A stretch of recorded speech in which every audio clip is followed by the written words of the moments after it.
Time now. It's time. Time now. Here we go. For Blues America. It's Blues America time. Blues America time. The blues is a feeling. The blues is life. The blues is stories and legend. The blues is the heart and soul of America. It is our history and national standard. Everything started from the blues. It's time now for Blues America. Blues America, broadcasting coast to coast. Let's talk about the blues, shall we? Yes, let's talk about some blues. This is your source for blues talk, a little blues show from Arizona, Blues America. I'm in charge of this mess, your humble host, your blues anchor, the guy behind the blues, Drew Verbis. Here's what you need to know. Blues America broadcasts weekly on the radio, spreading blues out of the Sonoran Desert and coast to coast on syndicated stations, and worldwide on our streaming podcast from PRX and online now at bluesamerica.com. The website also features blues junk, like the photo of the week, the blues news, and program information. Contact the show at bluesamerica@gmail.com, like us on Facebook, and follow us on Twitter. Today on Blues America, author Steve Bergsma talks about the life and controversy of the Queen of Motown, the late R&B star Mary Wells, as documented in his new book, The Seduction of Mary Wells. Plus, we listen to Mary Wells herself from a rare deathbed recording that captures her last interview. All exclusive and features a few bombshell revelations. And later, the Blues Break Big Number 1 featuring Zach Harmon, and then the Way, Way Back Blues featuring Tampa Red. You're listening to Blues America. I'm that guy, Drew Verbis.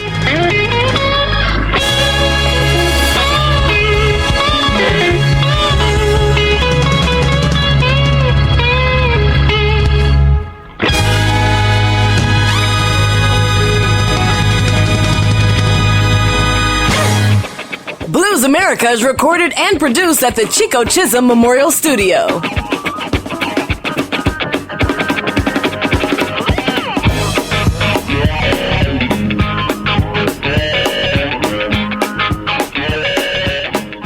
Today on Blues America, we dig into the Motown vaults to discuss the life of R&B superstar Mary Wells, with special guest the author and musicologist Steve Bergsma.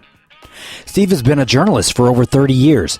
He's written screenplays, hundreds of articles, and 7 books, including The Death of Johnny Ace, and his new book, The Seduction of Mary Wells.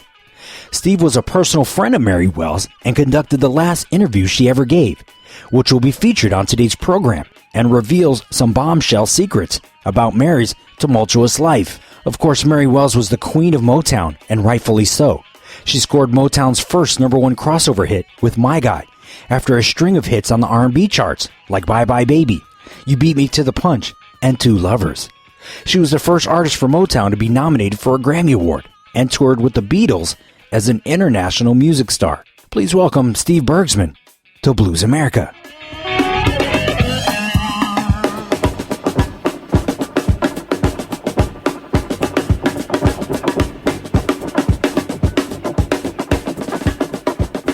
Blues America is endorsed by the Phoenix Blues Society. Learn how to become a member at phoenixblues.org. Blues America. America. Now that's some home cooking. Let's talk it over before we say goodbye. Let's talk it over so we both know the reason why. Steve, welcome to Blues America. Tell me about the great Motown singer, Mary Wells. So Mary Wells, it's interesting. Motown was basically, except for the girl group, it was kind of a male culture. And Mary Wells, until they broke Diana Ross away from the Supremes, she was the only singular female act at Motown. And the other thing people don't recognize about Mary Wells, her song, My Guy, was the first number 1 hit on the Motown label. Nothing you can take and tear me away from my guy. could do, 'cause I'm stuck like glue to my guy. I'm sticking to my guy like a stamp to a... She had many, many good songs before that. You Beat Me to the Punch, Two Lovers, things like that. But I think most people remember My Guy, which was a #1 hit back in 1964. And then Mary went on to tour with the Beatles after that. And then she was really the first Motown act to break away from Motown. Unfortunately, it was pretty much the death of her career. She was offered a lot of money to go to bigger studios, but Motown had the magic, and they had the writers, particularly Smokey Robinson, who created these songs that just fit Mary perfectly. And it was My Guy was a Smokey Robinson tune, and then after My Guy came My Girl, which was sort of a response to My Guy, and that became a #1 hit as well. So she was a great singer. She had, again, she was the first power female act at Motown. And Mary, and some other people would say that Mary's success, she was really the first major repetitive success at Motown. And the money that Motown earned off her recordings and her whatever she did on Motown on the stage was the money that probably went to nature and nurture the Supremes. Tell me about Mary's life in terms of to the point where she became this famous celebrity singer. Let's go into that a little bit. Yeah. So every once in a while, a U.S. city and sometimes a U.K. city just breaks out. Who knows the reason why? So there was Liverpool in the early 60s, which was the Beatles and Dave Clark 5 and Freddie and the Dreamers. And back in the 80s, it was Seattle with Nirvana and Pearl Jam. But in the 60s, it was Detroit. There was a tremendous amount of talent on the street in Detroit. And Motown was able, this little bitty record company, this startup, was able to capture some of that talent. And it was Mary, and it was the Temptations, and it was Smokey Robinson, the Miracles, and Marvin Gaye, and the Supremes. This is tremendous talent, all washing around the streets of Motown.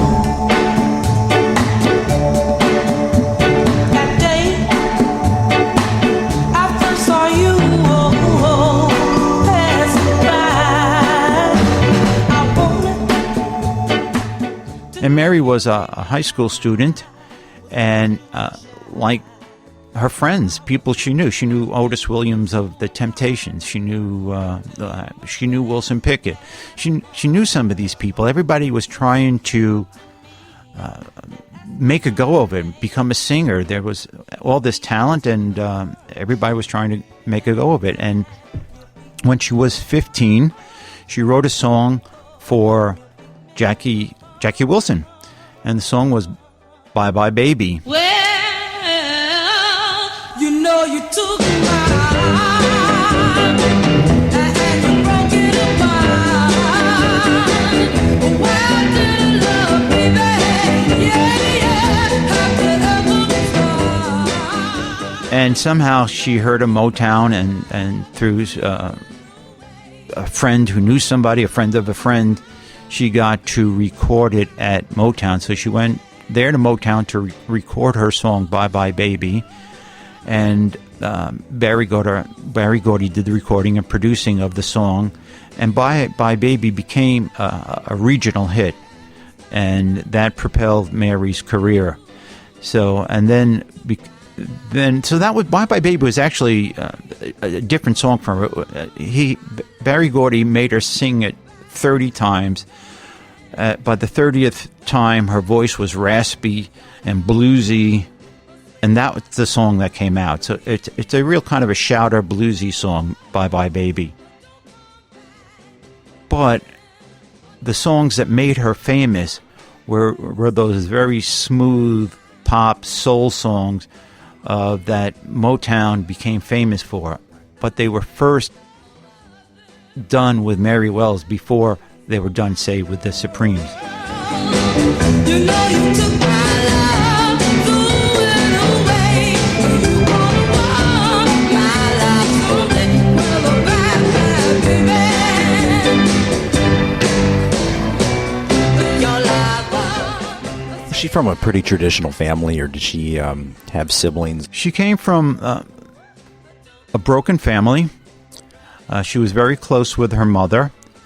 I'm trying to think now. She had a brother who was older.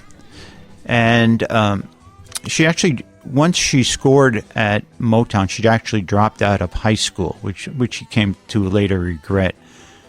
But she dropped out of high school and went to Motown. She said years later, when I was interviewing her, she said her father was actually a white guy who was in the mafia in Detroit. And years later, when she became famous, somebody came to knock on her door at a dressing room who wanted to introduce her to her father. She never met her father. So that story about Mary, and she told it to me at the end, so I always believed it. And matter of fact, that's part of that book, Seduction of Mary Wells.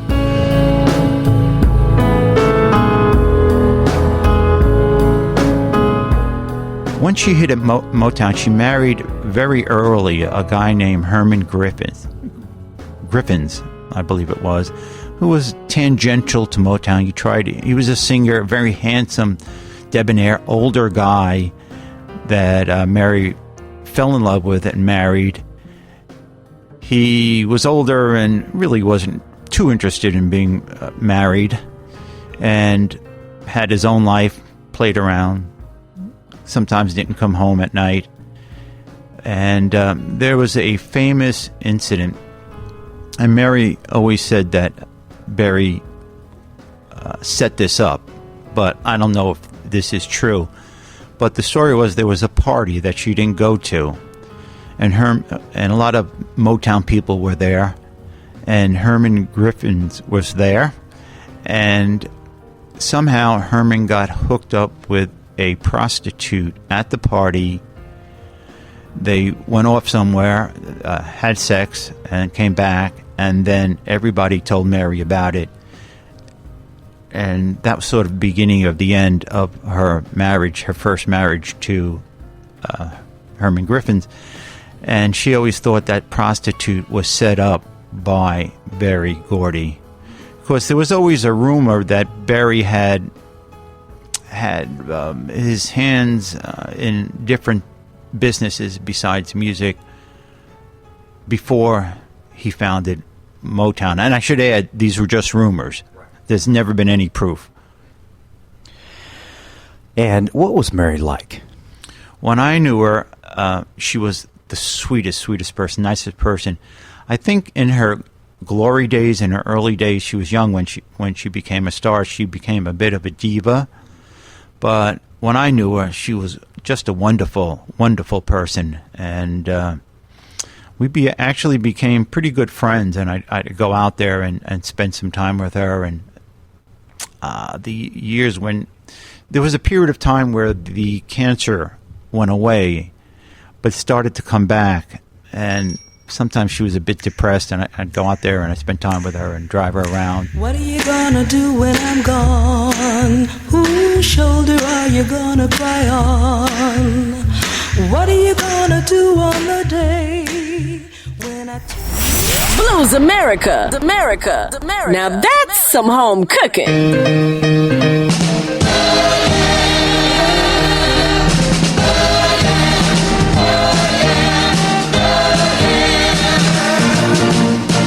have the sweetest boy in the world. Without a doubt, you were the envy of every girl. You're listening to Blues America. I'm your host, Drew Verbis, and I'm speaking with the author of the book, The Seduction of Mary Wells, Steve Bergsman. Steve, tell me about your book. So the Seduction of Mary Wells actually began over 20 years ago. I was introduced to Mary